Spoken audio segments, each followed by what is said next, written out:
Across the stars through your speakers, this is Intergalactic Insider. Greetings and salutations, intrepid explorers of the cosmos. Welcome to a very special edition of Intergalactic Insider, the one and only podcast that dares to delve into the depths of the interstellar unknown. I'm your humble host, Felix Andromeda, and buckle up tightly because we have an extraordinarily extraterrestrial episode in store for you today. That's right, folks. Today on our show, we're doing something a little bit different. We're warping outside the confines of our own humble corner of the cosmos and setting a course for the far-flung reaches of the Xenon Nebula, home to the enigmatic and intriguing world of Xenon-7. That's right. Strap in tight because we're about to embark on an interstellar adventure unlike any other as we dive headfirst into Interview with an Alien.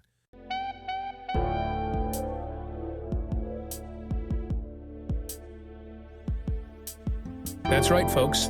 Today on this very special episode of Intergalactic Insider, we'll be joined by a bona fide interstellar celebrity, none other than the esteemed Ambassador Zy'Ghokra'Zath, Xenomorph Extraordinaire.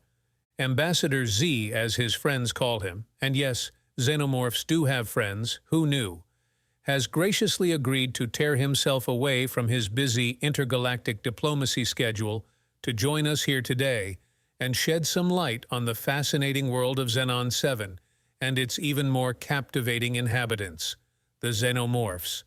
But before we warp ahead to our main event, let's take a moment to rewind the cosmic clock and learn a thing or two about these enigmatic beings from none other than our resident star-studded historian, Professor Cosmos. Greetings, intrepid listeners. Professor Cosmos here with a captivating historical overview of Xenon-7 and its fascinating inhabitants, the Xenomorphs. Buckle up your space harnesses as we embark on a thrilling cosmic journey spanning eons of time and countless parsecs of interstellar space. Our story begins in the distant past, specifically 13.826 billion years ago, just after the cataclysmic event known as the Big Bang Bazaar, which kick-started the birth of our entire universe. Amidst the swirling cauldron of primordial cosmic soup, Xenon-7 was born. A young, tumultuous world teeming with unimaginable potential and energy. Life on Xenon-7 first emerged in the form of simple, single-celled organisms that thrived in the planet's then molten oceans of lava and liquid silicon. As eons passed and the planet cooled, these primitive life forms began to diversify and evolve, giving rise to a dazzling array of exotic flora and fauna. Enter the Xenomorphs, an incredibly adaptable and resourceful species that emerged as the dominant life form on their homeworld. The unique blend of biological and silicon-based traits that characterize these enigmatic beings allowed them to not only survive, but thrive in Xenon-7's harsh, ever-changing environment. As the millennia wore on, the Xenomorphs continued to evolve both biologically and technologically. By 2368 AD, Earth reckoning, their unquenchable thirst for knowledge and exploration had led them to master the art of interstellar travel. Equipped with warp-drive-powered starships and an insatiable curiosity, the Xenomorphs ventured forth into the cosmic void, eager to discover what other wonders the cosmos held in store for them. Their first contact with another intelligent species, however, was anything but smooth sailing, or perhaps more aptly put, smooth warping. The year was 2371 AD, and the fortunate, or unfortunate depending on one's perspective, recipients of Xenon-7's interstellar greetings were none other than the Quasarians of Quasar Prime. The initial encounter between the two species was fraught with misunderstandings and cultural missteps, as so often is the case when vastly different civilizations first collide. misinterpreted gestures, mistranslated greetings, and a regrettable incident involving an unsuspecting xenomorph ambassadorial envoy who was accidentally consumed by a famished Quasarian diplomat during a misguided gesture of interstellar camaraderie. Suffice it to say, the first few galactic handshakes left much room for improvement. Yet, as the saying goes, when in Rome, or in this case, Cutar Kappa Zeta Prime, do as the Romans, or Quasarians, do. After a series of tense diplomatic negotiations, a healthy dose of interspecies humor, and the establishment of a strict no eating the envoys policy at all, future galactic summit meetings, the Xenomorphs and Quasarians were able to set aside their initial differences and forge a lasting bond of mutual respect and understanding. And so, dear listeners, we come full circle, or perhaps more accurately, full parsec, in our whirlwind tour through time and space, chronicling the incredible journey of Xenon-7's enigmatic denizens, the Xenomorphs, from humble beginnings on a volatile, molten world to their current status as esteemed members of the interstellar community. The Xenomorphs serve as an inspiring testament to the power of resilience, adaptability, and, above all else, the enduring value of cross-cultural communication. And a healthy dose of intergalactic humor never hurts either. This has been Professor Cosmos, your resident stargazing historian, signing off from this edition of A Brief History of Xenon-7, the Xenomorph Saga. Until next time, keep reaching for the stars. Just be sure to ask permission before nibbling on any passing alien emissaries. Thank you, Professor Cosmos, for that tantalizingly brief overview of Xenon-7 and its colorful history with the rest of the interstellar community. Before we continue, a quick note for our listeners. Ambassador Zy'Ghokra'Zath will be speaking in his native xenomorph tongue throughout this interview. Fear not, however, as our cutting-edge real-time universal translator technology will seamlessly convert his words into your preferred galactic language, allowing you to enjoy this interstellar dialogue without any undue cognitive strain. Ladies and gentlemen, aliens and androids alike. So, without further ado, please join me in giving a warm Intergalactic Insider welcome to our out-of-this-world guest, Ambassador Zy'Ghokra'Zath, a seasoned diplomat and cultural liaison from the planet Xenon-7. Greetings, Ambassador. Or should I say, Zikatamek? Greetings, Felix. The pleasure is mine, or rather ours. As a collective consciousness, we xenomorphs experience joy and satisfaction as one entity. But I digress. Your Terran salutation is quite acceptable in this instance, although you're very close to the traditional greeting of my specific colony caste. It's Zikatamek Zikra. But please, feel free to call me Ambassador Zed or simply Z for short. Ambassador Zed, it is. Now, before we dive into the meat of our discussion, no pun intended, Quasarian listeners, could you please give us a brief overview of Xenon-7 and its unique environment? I understand your homeworld has some rather exotic conditions compared to most habitable planets within our galactic neighborhood. Certainly, Felix. Xenon-7 is a veritable Eden of the cosmos, or at least we xenomorphs like to think so. Our homeworld boasts a unique blend of biological and silicon-based flora and fauna, which thrive in an environment that might seem harsh and unforgiving to most other known life forms. Our days are characterized by scorching temperatures reaching upwards of 3,000 Kelvin, with nights plunging down to a bone-chilling -450 Celsius. The atmospheric pressure on Xenon-7 is also quite high, approximately 2.3 times that of your Earth's sea level. And let's not even get started on the occasional lava rainstorms we experience during our mildly volatile monsoon season. However, despite these seemingly inhospitable conditions, Xenon-7 is teeming with life, much of which would likely send a chill down the exoskeleton of even the most seasoned galactic explorer. Wow, Ambassador Z, you sure know how to make our listeners pack their interstellar suitcases and book the next warp speed cruise to Xenon-7.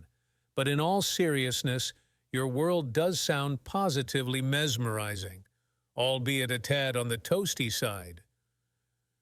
Speaking of your fellow xenomorphs, could you please enlighten us about your species' unique biology and how it has adapted over time to thrive in such a dynamic and ever-changing environment?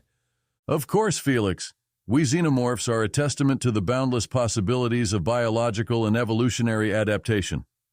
Our bodies are composed of an intricate blend of organic tissues and silicon-based compounds, which grant us both the flexibility and resilience needed to navigate the often treacherous landscapes of Xenon-7.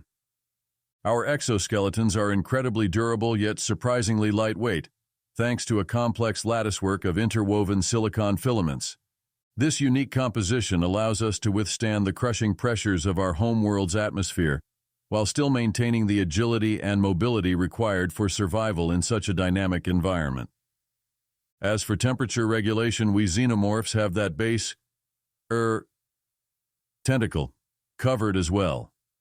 Our circulatory system is filled with a specialized blend of chlorinated hydrocarbons and molten silicate minerals, which not only serves as an efficient means of thermoregulation but also provides us with the added benefit of being both highly flammable and corrosive to boot.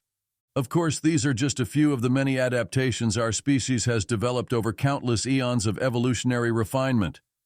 But enough about us. We'd love to hear more about your own unique physiology, Felix. How do you Terrans manage to survive without even a basic chitinous exoskeleton or acid-tipped mandibles? Well, Ambassador Z, we humans may not have the impressive natural armor or caustic defense mechanisms of your species, but we do have opposable thumbs and a knack for innovation.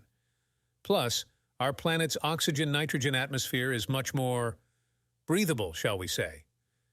Speaking of homeworlds, I can't help but wonder, with such a fascinating place to call home, what prompted your species to venture out into the vastness of space and explore the cosmos beyond Xenon-7? Felix, you've touched on one of the most pivotal moments in our species' history. The decision to venture forth into the cosmic unknown was not one that we xenomorphs took lightly.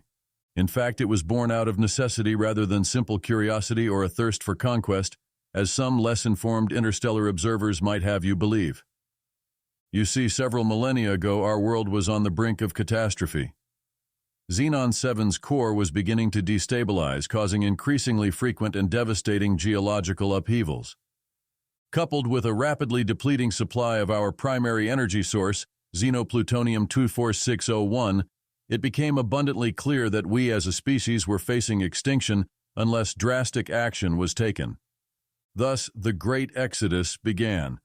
Our finest minds and most adventurous explorers banded together to spearhead an ambitious interstellar colonization initiative. Using reverse-engineered technology salvaged from a crashed starship of unknown origin, a tale for another time perhaps, we were able to develop the warp drive and begin our search for habitable exoplanets capable of sustaining xenomorph life. After countless decades of tireless exploration, we finally stumbled upon your quaint little corner of the cosmos, home to an abundance of planets teeming with potential resources and energy sources, including your own fair blue world, Earth. And as they say, or rather as we xenomorphs like to adapt from Terran colloquialisms, the rest is intergalactic history. A sobering yet inspiring origin story, Ambassador Z.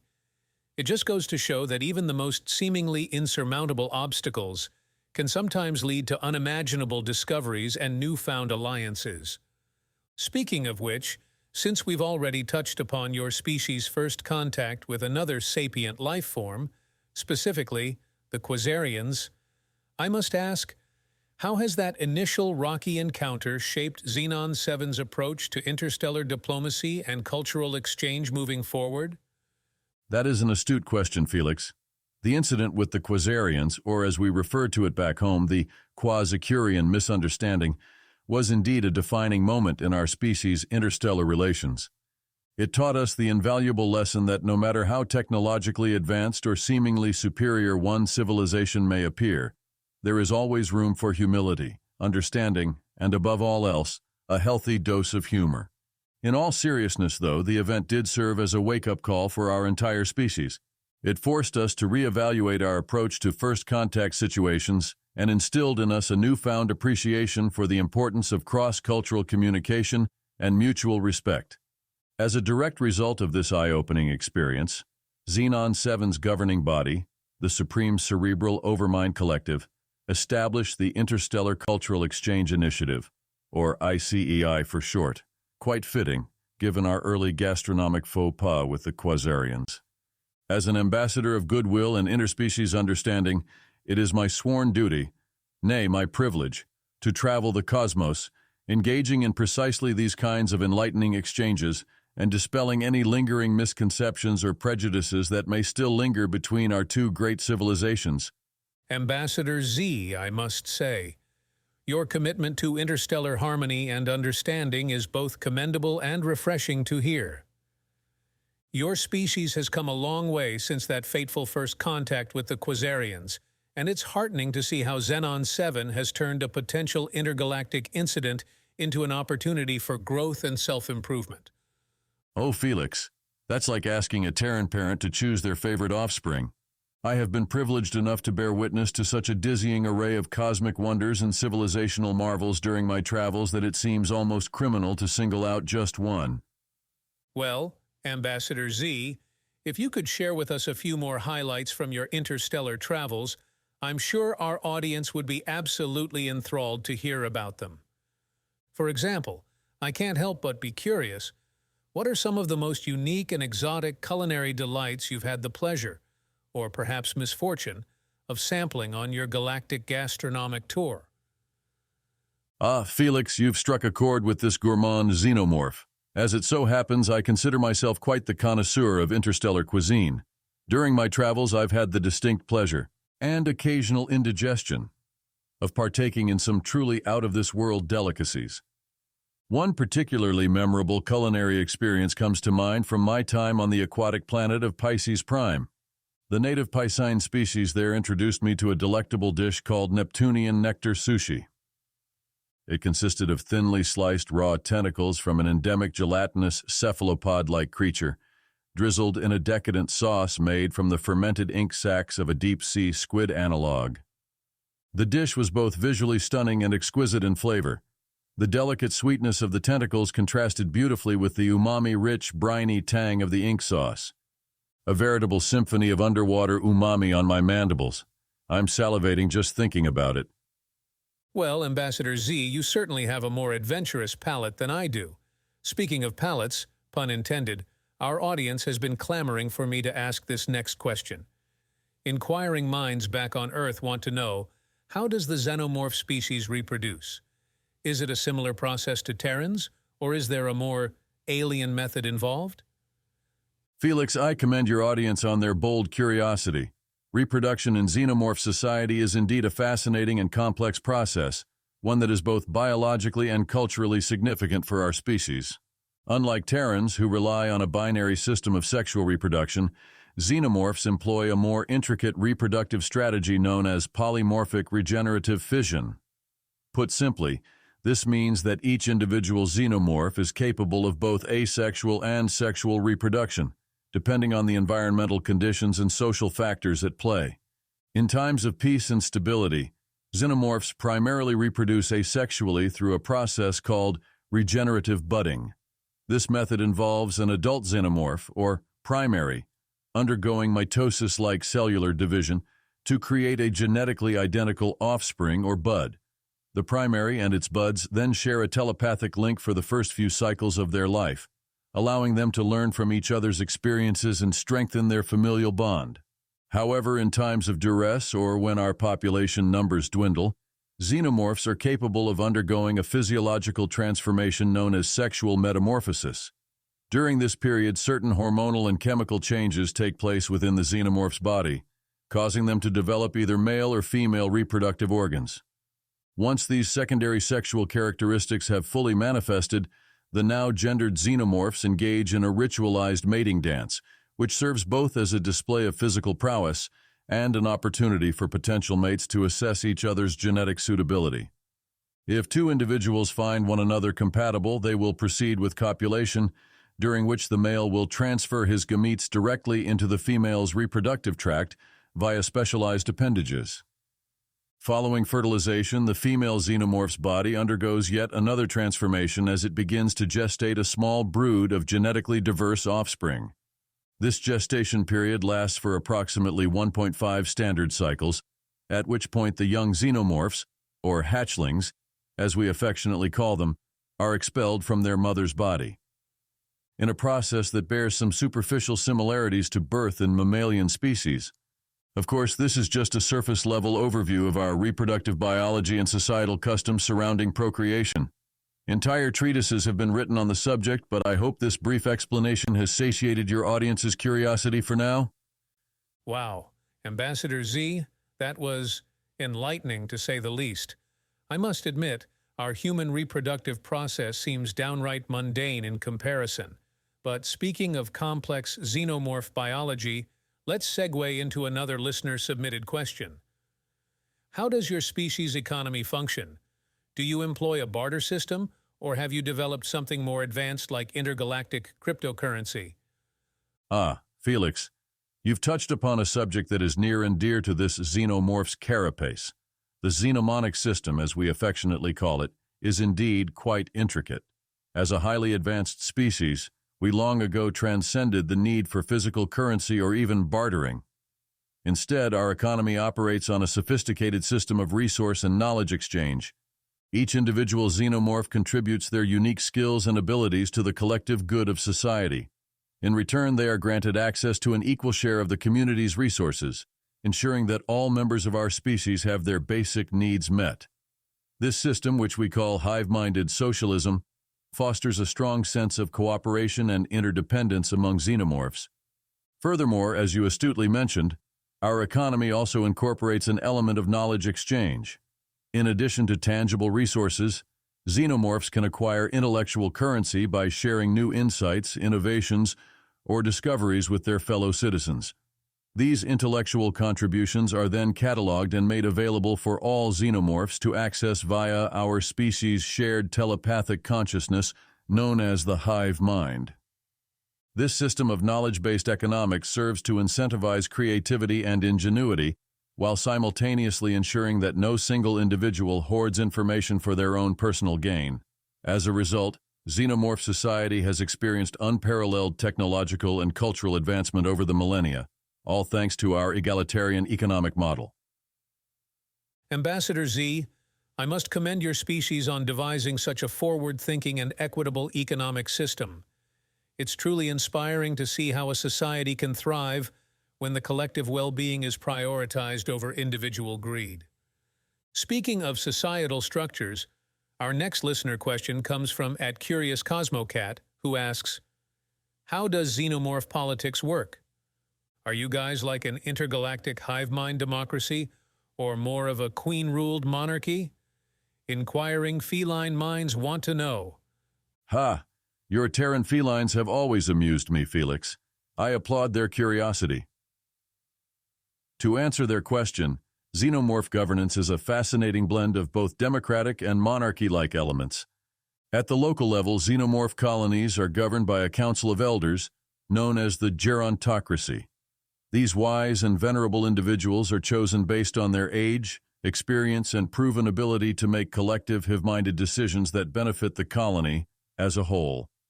The gerontocracy's rulings are subject to approval by a majority vote of the colony's telepathically linked population, ensuring that each xenomorph has a say in the decisions that affect their daily lives.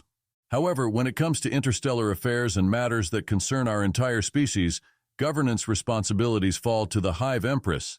This genetically supremely gifted and undeniably alluring individual, Kid, is selected from among the ranks of the gerontocracy based on her diplomatic prowess, strategic acumen.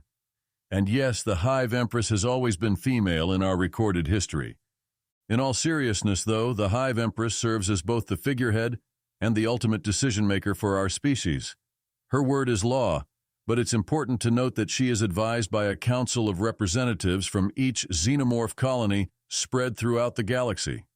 This Hive Mind High Council, as we call it, ensures that the Hive Empress remains attuned to the needs and desires of her subjects even when making decisions that may have far-reaching interstellar implications. So in short, at Curious Cosmocat, xenomorph politics could be best described as a telepathic democratic monarchy. A mouthful, I know. But it's a system that has served us well for countless generations, and we see no need to evolve. Change it anytime soon. Well, Ambassador Z, it sounds like your species has found a political system that strikes an admirable balance between centralized leadership and collective decision-making. Perhaps some of our own Terran politicians could learn a thing or two from the Xenomorphs.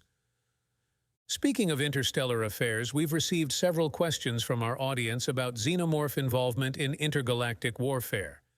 At Galaxy Peacemaker wants to know, how does your species handle conflicts with other alien civilizations?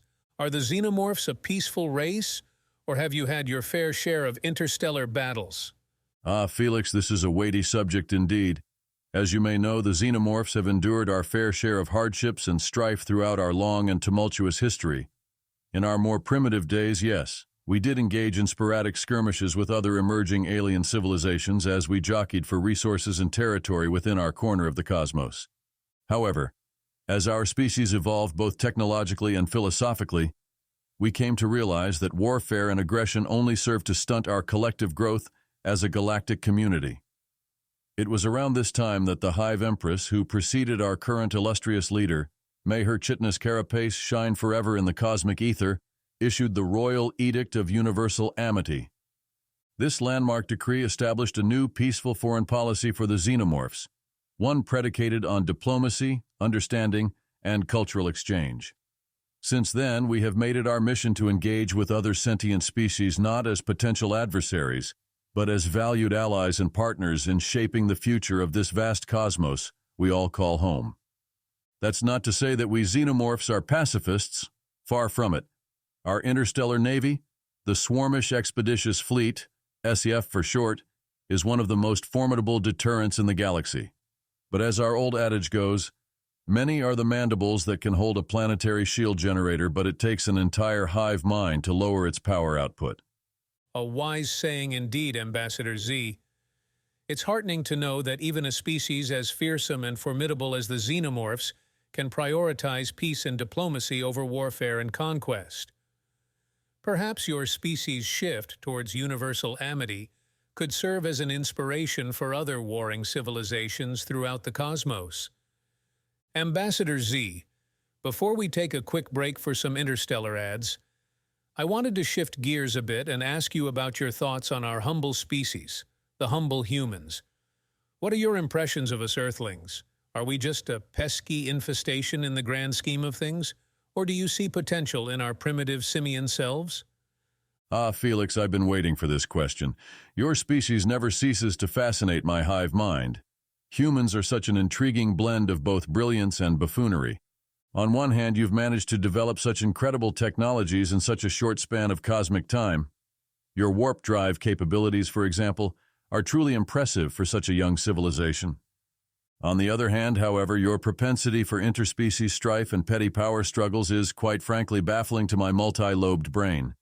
Don't get me wrong, I'm sure even we xenomorphs were once squabbling over resources on our homeworld of Xenon-7, but that was eons ago. One would think a species as intellectually advanced as yours would have outgrown such primitive tribalism by now. That being said, I do see glimmers of hope for your kind. Your ability to adapt and innovate in the face of adversity is nothing short of astonishing. I dare say that if you can somehow harness your collective inquisitiveness and ingenuity towards more collaborative ends, say, by pooling your resources to tackle pressing interstellar issues like galactic climate change or intergalactic space debris cleanup, the sky's the limit for your species, no pun intended. Ambassador Z, I must say that I couldn't have said it better myself. Your objective extraterrestrial perspective on our strengths and shortcomings as a species is both humbling and inspiring. Perhaps your words will serve as a much-needed wake-up call for our human listeners out there. Speaking of Earth, what do you make of our humble little blue marble? As an ambassador who has likely visited countless worlds across the cosmos, how does our home planet stack up in terms of habitability, beauty, and, dare I ask, culinary appeal? Earth. a most peculiar little rock you humans have made your own. From an ecological standpoint, your world is positively teeming with biodiversity. I must admit I spent many a long interstellar night during my journey here perusing the Xenopedia entry on Terran fauna, such bizarre and fascinating creatures. As for habitability, well, let's just say that your planet's atmosphere is somewhat thin by xenomorph standards. I've had to bring along a portable oxygen generator to ensure I get enough of the good stuff during my stay. That said, I can see why your species has grown so fond of this little blue marble of yours. There's something almost quaint about a world where the indigenous life forms are still largely confined to their home world, don't you think? Quaint indeed, Ambassador Z. Now, I can't resist asking this next question. What do xenomorphs consider to be a gastronomic delicacy? Are there any human dishes or earthly delicacies that have tickled your extraterrestrial taste buds during your time with us? Ah, the age-old question. While I won't delve too deeply into the gastronomic preferences of my hive mind lest it inadvertently offend any sensitive human sensibilities, I can say that xenomorphs as a whole tend to gravitate towards proteins, rich in complex amino acids and high in vascularization. As for earthly cuisine, I must admit that your sushi dish has a certain succulence that's not entirely unpleasant on my secondary mandibles. And while the concept of consuming fermented plant juices is still somewhat alien to me, pun intended, I did find your Terran beverage known as IPA to be quite palatable, if a bit foamy for my liking. I'm glad to hear that our humble human cuisine has managed to impress even the most discerning of xenomorph palates. Ambassador Z, before we take a brief interstellar commercial break, I wanted to ask one final question. In your esteemed opinion, where do you see the future of humanity within the larger galactic community? Do you think we have what it takes to become a respected and influential civilization in our corner of the cosmos? Or are we destined to remain little more than an amusing footnote in the annals of interstellar history? Felix, that is the trillion-credit question, isn't it? As a student of intergalactic societies and their respective developmental arcs, I can say this. The potential for greatness, or conversely for self-annihilation, resides within each and every sentient species, including your own. The choices your civilization makes in the coming centuries will undoubtedly shape not only the fate of your own world, but also your standing among the interstellar community at large.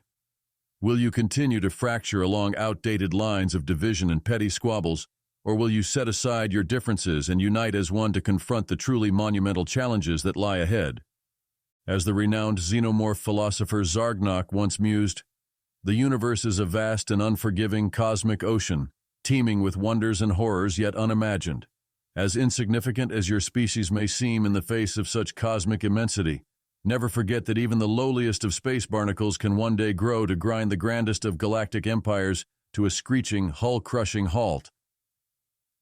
Wise words indeed, Ambassador Z. We here at Intergalactic Insider hope that our humble podcast can serve as a small but meaningful contribution to fostering understanding and cooperation among all the diverse beings that call this corner of the cosmos home. And on that profound note, we'll take a quick break to refuel our warp cores with some out-of-this-world delights. Stick around, intrepid listeners. When we return, we'll be back with more intergalactic insights and extraterrestrial shenanigans. Are you sick and tired of your mundane human diet?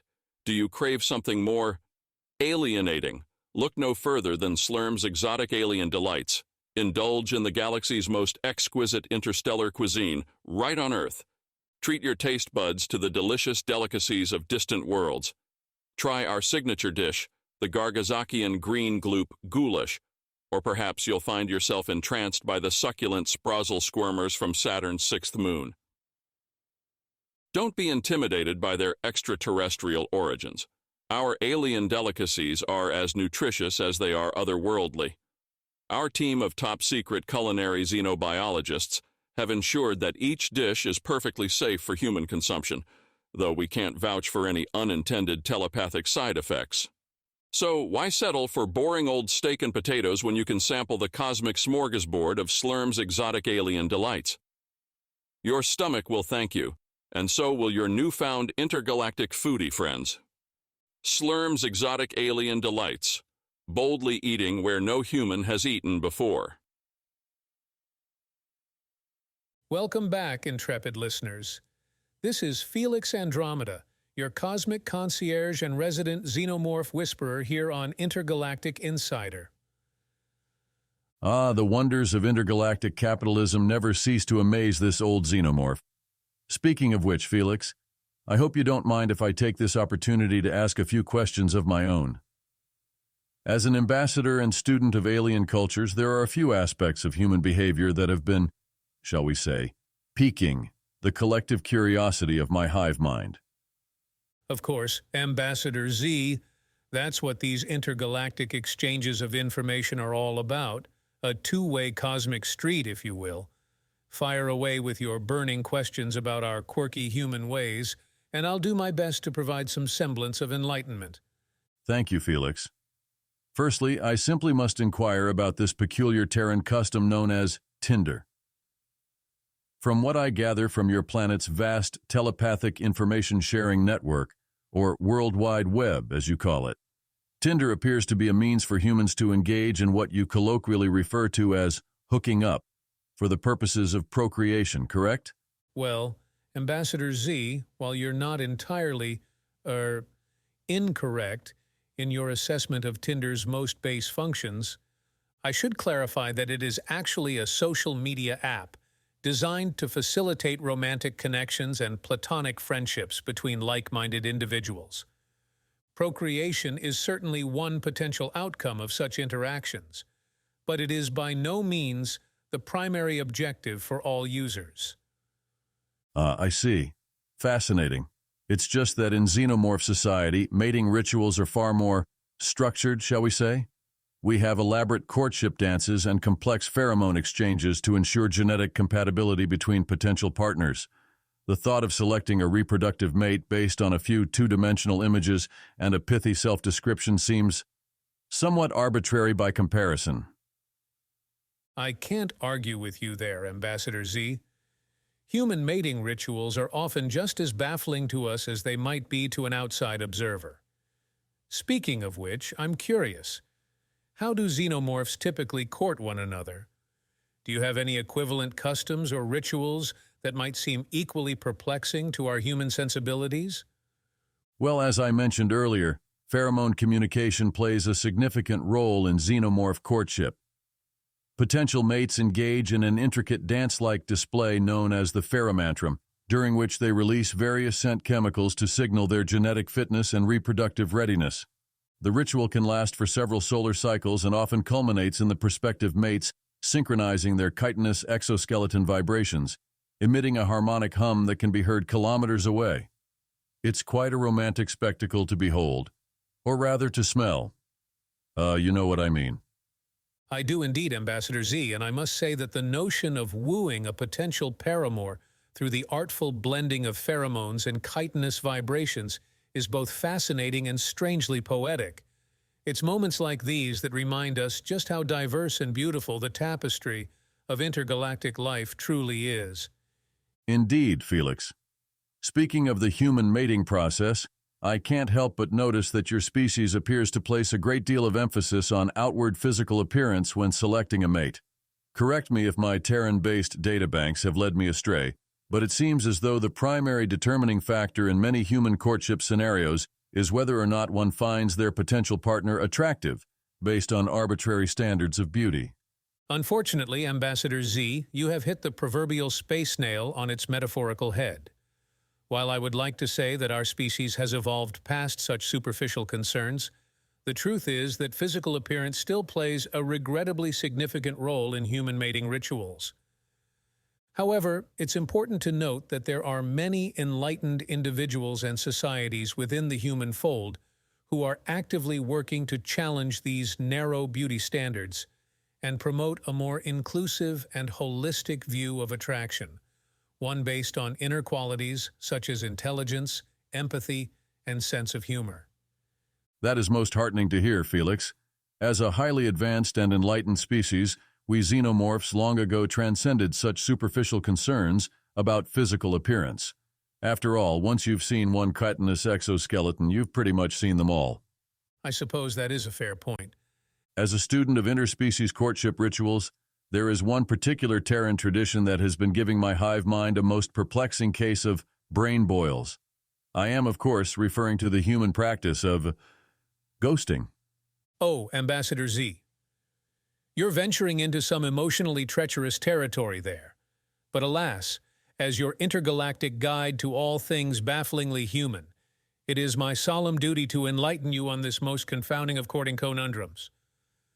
Ghosting, as you so astutely allude to, refers to a regrettably common phenomenon in human romantic interactions, wherein one individual abruptly and without warning ceases all forms of communication with another individual whom they have been previously engaging with on a romantic or platonic basis. Fascinating, yet if I may be so bold as to ask, why? What possible evolutionary advantage could such an abrupt and seemingly callous cessation of communication confer upon a species that purports to value social bonds and cooperation above all else? Ambassador Z, if we humans knew the answer to that cosmic conundrum, there'd be a lot fewer broken hearts drifting through the void of interstellar space. In all seriousness, though, there is no one-size-fits-all explanation for why some individuals choose to ghost instead of engaging in direct communication. Some experts chalk it up to a combination of factors, including fear of confrontation, avoidance of perceived awkwardness, or even a simple lack of empathy on the part of the ghoster. Regardless of the reasons behind it, however, ghosting is widely considered to be a cowardly and insensitive way to end a romantic entanglement or friendship, at least by most enlightened members of our species, anyway. Fascinating, yet perplexing nonetheless. In xenomorph society, such a blatant disregard for the emotional well-being of others would be met with swift and severe consequences, namely, being fed alive to our hive's resident facehugger brood.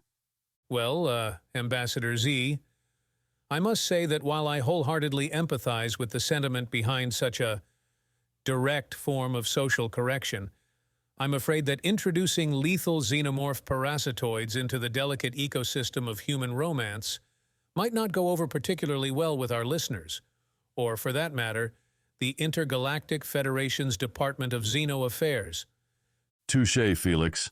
I suppose your species must learn to work out these ghosting conundrums on its own time frame and in its own unique fashion. Ambassador Z, I'm curious about your species' relationship with technology. From what I've gleaned from our pre-interview briefing materials, xenomorphs seem to straddle an intriguing line between biological and technological augmentation. Can you shed some light on how your civilization balances these two seemingly opposing forces? A most astute observation, Felix. It's true that xenomorphs have long been at the forefront of both biological and technological innovation. As a species, we view these two realms not as mutually exclusive dichotomies, but rather as complementary aspects of our never-ending quest for self-improvement and galactic cooperation. Our unique physiology allows us to seamlessly integrate advanced technologies into our very exoskeletons, resulting in a synergistic fusion of flesh and machine that greatly enhances our adaptability and survivability in the harsh cosmic wilderness. That's fascinating, Ambassador Z. Speaking of your species' remarkable adaptability, I can't help but wonder, what do xenomorphs find frightening? Are there any universal concepts or creatures that even the most stoic and battle-hardened among your kind would quail in terror before? Oh, Felix, you earthlings. You do have a way with words, don't you? I must confess it is rather amusing to contemplate the notion of something or someone instilling fear in the hearts of our mighty xenomorph warrior caste. I suppose if pressed for an answer, I would say that the one thing that might elicit a collective shudder from even the most hardened of hive mind veterans would be the prospect of... Yes, Ambassador Z. What could possibly strike fear into the implacable hearts of your fearsome xenomorph brethren? A galaxy-wide shortage of power couplings. The very thought of it sends shivers down my chitinous spine. Well, there you have it, folks. The one thing even the fearsome xenomorphs find terrifying, a power-coupling apocalypse. I, for one, Will certainly be stockpiling my spare parts from now on. On behalf of our entire Intergalactic Insider crew and the countless trillions tuning in across the cosmos, I'd like to extend a heartfelt thanks to our distinguished guest, Ambassador Zy'Ghokra'Zath, for joining us here today and shedding some much-needed light on your fascinating culture, customs, and power-coupling preferences. The honor has been mine, Felix. I hope our brief time together has helped to bridge the interstellar divide and foster a greater understanding between our two vastly different yet equally remarkable species. Live long and, never run out of power couplings. Well said, Ambassador Z. We couldn't have put it better ourselves. And with that, our time with the enigmatic and entertaining Ambassador Zy'Ghokra'Zath has come to an end. But fear not, dear listeners, for we've got plenty more intergalactic intrigue and extraterrestrial excitement in store for you on the other side of this short commercial break. Stay tuned, intergalactic adventurers, as we blast back to Intergalactic Insider in just a few parsecs. Have you ever wanted to live like a Squibbalonian king? Now's your chance. Introducing King for a Day, where you can rent out a Squibbalonian palace and live like royalty, complete with servants who are literally at your beck and call. But wait, there's more. You'll also get to wear the official crown of Squibbalonia, made from rare galaxite crystals that are said to grant eternal happiness. Don't believe us?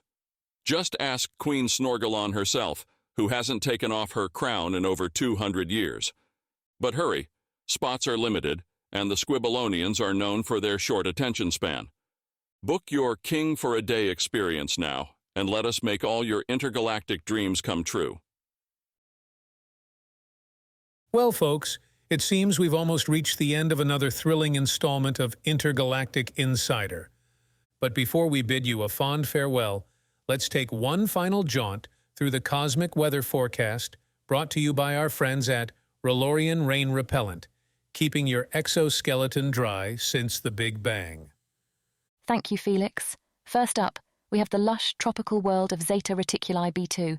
Expect another day of sweltering heat and humidity, with a 97% chance of torrential acid rain showers in the afternoon. The high today will sizzle at a balmy 450 Kelvin, so don't forget to slather on that SPF 10.23 sunscreen. Moving on to the gas giant system of Beta Pictoris C6, we're looking at another day of calm, serene stormlessness. That's right, folks. Not a single F5 class Firenado or methane hurricane in sight. Perfect conditions for a leisurely stroll through the sulfuric acid swamps or a picnic on one of the many picturesque magma geysers. Sounds positively idyllic. Speaking of idyllic, what's the forecast looking like for our listeners on the pristine pleasure planet of Rigel 6 Omega Prime? Ah yes, Felix, a true interstellar oasis. For those lucky enough to be enjoying a much-needed R&R break on Rigel 6 Omega Prime, you're in for a real treat.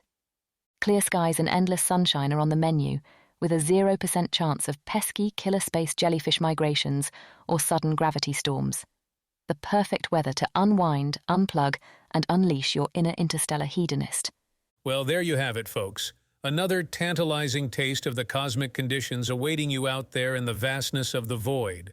Remember to pack your umbrellas, sunscreen, and full atmospheric pressure suits accordingly. And with that, we've reached the end of this week's edition of Intergalactic Insider.